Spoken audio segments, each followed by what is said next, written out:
कांग्रेस नेता राहुल गांधी ने रक्षा मंत्री राजनाथ सिंह द्वारा उन पर निशाना साधे जाने को लेकर मंगलवार को पलटवार करते हुए सवाल किया कि क्या चीन के सैनिकों ने लद्दाख में भारतीय क्षेत्र पर कब्जा कर लिया है।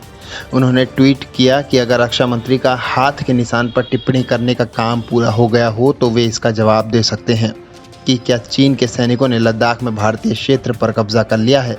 गौरतलब है कि राहुल गांधी ने मौजूदा समय में देश की रक्षा नीति को वैश्विक स्वीकृति मिलने संबंधित गृह मंत्री अमित शाह के बयान को उन पर शायराना अंदाज में निशाना साधा था। राहुल गांधी ने लद्दाख में वास्तविक नियंत्रण रेखा पर गतिरोध का परोक्ष रूप से हवाला देते हुए सोमवार को ट्वीट किया था कि सबको मालूम है सीमा की हकीकत, लेकिन दिल के खुश रखने को शायद ये ख्याल अच्छा है। देश में कोरोना वायरस हर दिन नए रिकॉर्ड बना रहा है। एक दिन के भीतर कोरोना के अब तक सबसे ज़्यादा मामले सामने आए हैं। देश में पिछले 24 घंटे के भीतर कोरोना के 9,987 नए केस सामने आए हैं और 331 लोगों की मौत हो गई है। देश में कोरोना के मामलों में एक दिन के भीतर सबसे बड़े उछाल के साथ ही कुल कोरोना संक्रमितों की संख्या 2,66,598 हो गई है। इनमें कोरोना के 1,29,917 केस सक्रिय हैं और 1,29,215 लोगों को इलाज के बाद अस्पताल से छुट्टी दी जा चुकी है। देश में कोरोना की चपेट में आकर अब तक 7,466 लोग अपनी जान गंवा चुके हैं।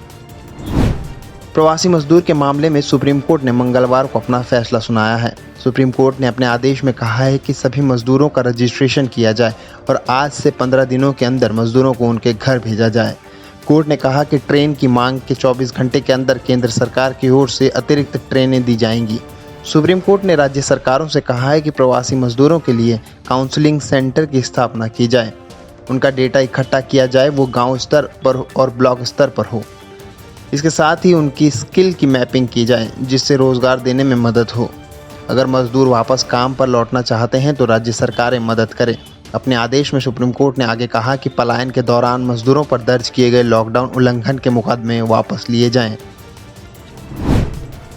तेल कंपनियों ने मंगलवार को पेट्रोल की कीमत में 54 पैसा प्रति लीटर और डीजल की कीमत में 58 पैसा प्रति लीटर की बढ़ोतरी की। कीमतों की समीक्षा 82 दिनों तक स्थगित रखने के बाद लगातार तीसरे दिन पेट्रोल डीजल महंगा हुआ है। तेल कंपनियों की अधिसूचना के अनुसार दिल्ली में पेट्रोल की कीमत 72.46 रुपये से बढ़कर 73 हो गई है, जबकि डीजल का भाव 70.59 से बढ़कर 71.17 रुपये प्रति लीटर हो गया है। यह लगातार तीसरे दिन दरों में बढ़ोतरी है। तेल कंपनियों ने 82 दिनों तक कीमतों की समीक्षा को स्थगित रखने के बाद रविवार को लागत के अनुरूप फेरबदल की शुरुआत की।